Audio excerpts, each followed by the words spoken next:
konti mga daw sa nature. Wala ko mga kahoy, karang kahoy yun, napunta na naman sa inyo mga milagay, mga pollution.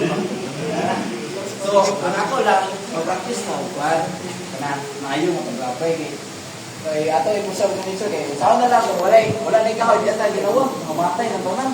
Kanya, importante, na sunod lang kita sa rules yun, sa proper garbage disposal. Nakita mo itong basura sa gawas, ayaw mo kung lapay ito, kayo.